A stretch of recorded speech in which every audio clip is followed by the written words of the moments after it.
Learning Greek can be incredibly intimidating for a lot of people to even start. A lot of people don't begin because they look at the task of learning Greek and just think that's just too much. It's too hard. I can't do it for whatever reason. Well, let's talk about some of those reasons. And certainly one reason I think a lot of people struggle with this is you go through high school, you start a job, you have a career, you start a family, and before you know it, 10, 20 years have passed since you last went to high school and did anything academic. Or perhaps even if you did do something academic, you've never tackled something like this before, and so you don't have confidence in your ability to actually do the task of learning something like Biblical Greek. So how do you overcome this? Well, let me give you a couple of tips. First of all, I understand what that's like. I was exactly in that position. I went to high school. I was not a very good student. I didn't really enjoy high school, and so I didn't really do a great job in high school. And so when I did enroll in college 20 some years later, there was this big question in my mind is, am I actually going to be able to cut the mustard here? Can I actually do this? And I think there's some things you can ask yourself before you even get started. First of all, are you successful in your career, in a job? If you established yourself as an expert in any given field, at least within your own organization or wherever it is you happen to work, are you able to read and write effectively? Above average even. Those two things, if you're successful in one particular area and you've got good literary skills, then you're probably actually in a pretty good position to actually do something a little bit academic like learning Greek. Another question you can ask yourself here is, what do others think of my ability to learn or my academic capabilities? Am I told continually, or sometimes, or at least maybe occasionally, you're actually kind of smart, you can do this kind of thing? What do other people say about you? Or do they tell you that maybe this isn't the best thing for you to do? Do you learn quickly or do you learn slowly? These are kind of things as well that can be really helpful to give you a guide as to whether you're going to find an academic task like learning Greek to be challenging or something you can actually do. And like I said before, when you ask yourself, have you been successful in your job? Part of the reason for that is not just to say, are you successful? Because that's a key indicator, but to be successful in a career, typically it's going to take a degree of organization, thoughtfulness, planning, preparation, and all of these are skills that are going to be necessary for Greek. And so because you've already applied processes in your life elsewhere, be it in a career, maybe it's in a family, something like that, those processes and that thought you've put into those processes somewhere else are going to be able to be implemented when it comes to learning Greek, or learning Hebrew for that matter. And so be prepared that when you come to the task of learning, there's going to be a process involved. It's not something you're just going to walk into and just read a book and come out knowing Greek. It's not how it works. You are going to need to implement a process to learn all the different things that you need to learn. And at Biblical Mastery Academy, we actually provide you with a lot of the elements for the process and are quite prescriptive, in fact, about here's the 4 things that you need to do. And we'll talk about that again in just a moment. So the first reason that people don't get into beginning Greek and never try to learn it is because they don't have confidence in their ability to actually do the learning. But yet, there are indicators in your life now that might give you an idea this is something you can do. So I would encourage you to go back, ask those questions. How are you doing with your career, with life generally? How are you doing with reading and writing? Are you decent at reading and writing? What do others think of your academic abilities? And you know, if you've been used to implementing processes and following those in your own life, then those are good things that you can use and bring into the task of learning Greek for yourself. Now, if this is helpful to you, don't forget to hit the like button and the subscribe button on this channel so you learn when new videos are released. Let's get on to reason number 2. The second reason then is the fear of failure. A lot of people will actually not begin something because they fear failing at it. And this is actually pretty common. In fact, it's pretty common with Greek for so many people to start and never finish it. And maybe that's you. Maybe you've already had a go at starting it and you failed and you don't want to go back and do that again.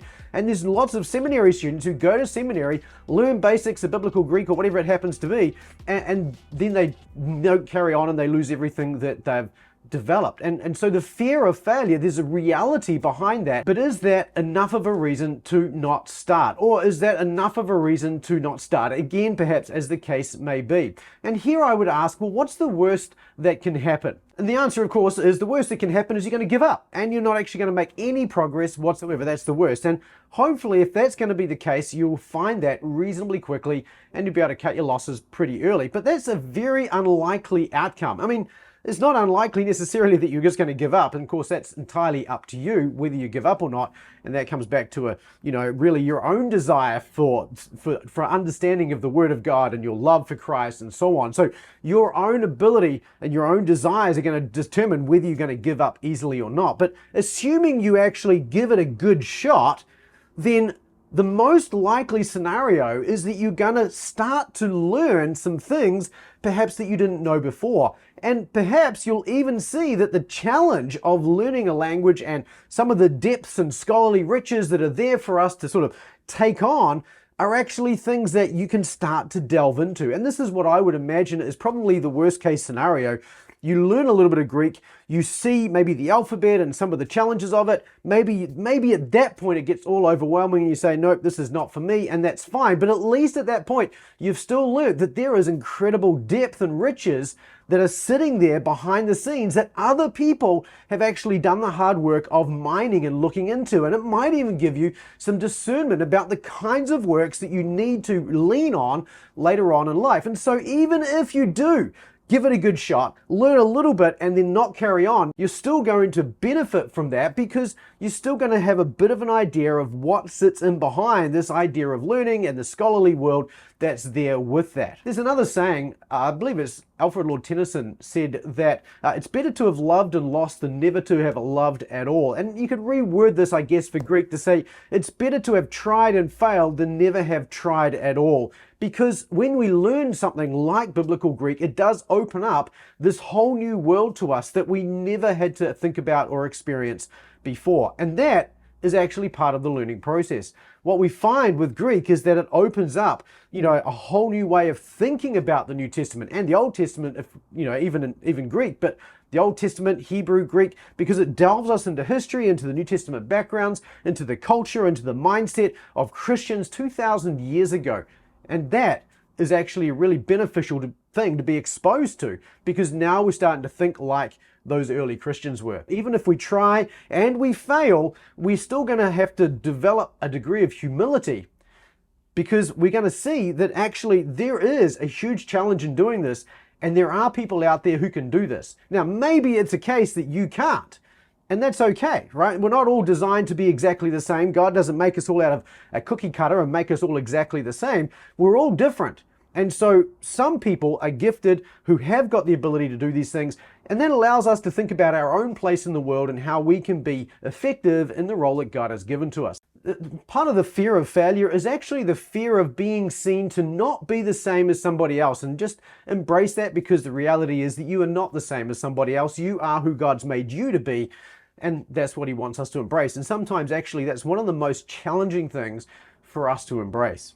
The third reason people often don't even start to learn biblical Greek, or Hebrew for that matter, is they just don't understand what's involved in the process. And that's one of the reasons why I put together the Roadmap to Mastery, which you can get a free copy of by going to bma.to/roadmap. Download your copy, and that'll give you an overview of what's involved, all of the different elements in terms of tools you're going to need, time it's going to take, and so on and so forth. And so I recommend to you, go grab a copy of that, bma.to/roadmap. It's going to give you an overview of the process of learning the language.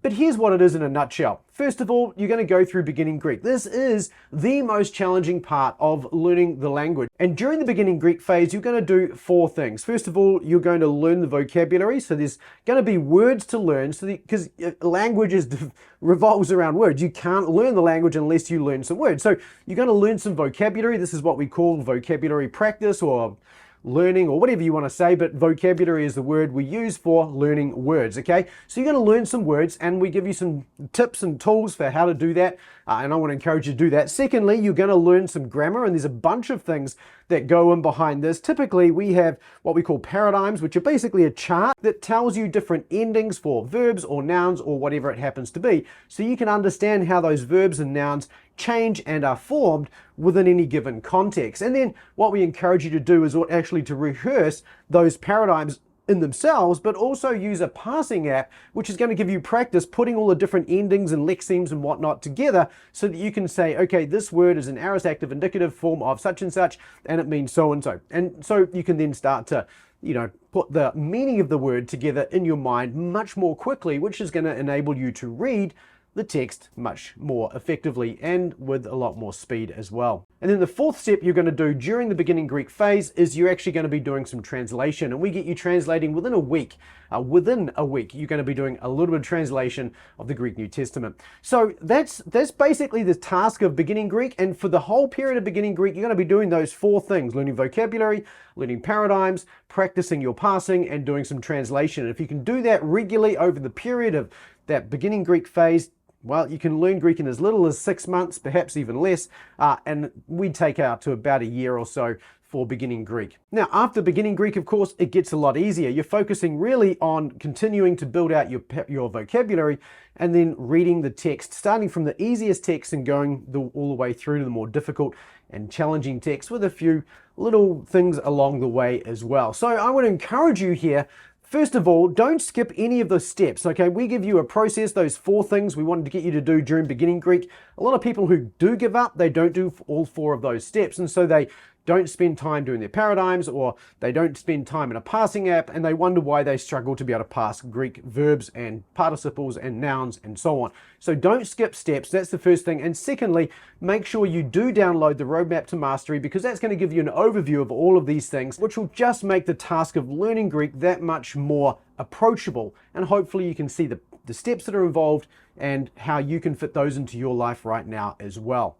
Now, if you haven't learned Greek yet, then I'd love to hear from you in the comment section below. Why not? Which of these reasons or another reason holds you back from getting started? I have another video coming up about learning Greek while you're young. We'll talk about that then. But if you have learned Greek, let us know in the comments below what was the most intimidating piece for you as you got started and how did you overcome it? We'd love to hear from you in the comment section below. So get into it down there, and I look forward to hearing your comments and seeing your what you've learned down the bottom there as well. And if you're underway with this, then just keep taking small, consistent steps toward mastery. You will get there.